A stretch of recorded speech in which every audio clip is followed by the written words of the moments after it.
দিনটি ছিল আমার জন্মদিনের দিন। তো এখানে আমি ফার্স্টেই পূজা দিয়ে নিলাম।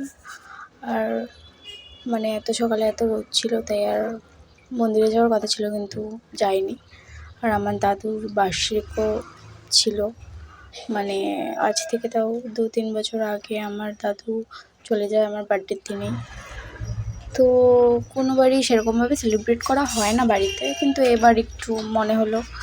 তাও আশীর্বাদ করেনি, জাস্ট কেকটাই কাটা হয়েছিল। তাও ফ্যামিলি, কেউই ছিল না, সব ফ্যামিলির লোকজনই, সব কাছের মানুষ। তো এখানে দেখো প্রিপারেশন করছিলাম আমরা আর কি বার্থডেতে, বুনুই করেছিল সব। তো তারপরে দুপুরে মা আমাকে 5-6 পদ করে খেতে দিয়েছিল। তোর কেমন লাগছে? সেই ভালো। হ্যাঁ, বিয়ে বিয়ে ফিল হচ্ছে আমার। তোর লজ্জা লাগে না? আই বুড়ো ভাত খাইতে বসছি দেখ।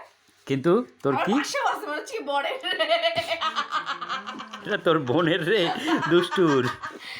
বোনের কিন্তু বড় বড় বোনের বড়ের অনেক ডিফারেন্স নাই, বড় বোন।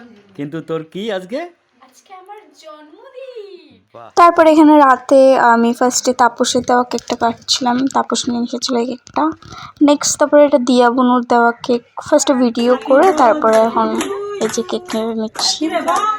সবাই হ্যাপি বার্থডে টু ইউ বলছে। তো তারপরে এখানে তাপস সব গিফটগুলো নিয়ে এসেছিলো, আর অনেক গিফটই নিয়ে এসেছে ও। এই ফুলের ব্যাপারটাও ও নিয়ে এসেছে, ওই যে ব্যাগটাও দিয়েছে, একটু বেশি হ্যাপি হয়ে গেছিলাম। আরও অনেক কিছু দিয়েছে, ওয়াচও দিয়েছে, ড্রেসও দিয়েছে। এখানেও এই ব্যাপারটাও দিয়েছিল। এখানে একটু আমার মামি বলছিল যে ওভার এক্সাইটেড হওয়া একটু, তো আমি বলছিলাম ওয়াও তাই নাকি। তো এরকমভাবেই আমার বার্থডের দিনটি গেল। কেমন লাগলো অবশ্যই কমেন্ট করে জানিও। আর এতটুকুই ছিল আমার বার্থডে ভ্লগ বলতে পারো, মিনি ব্লগ বলতে পারো।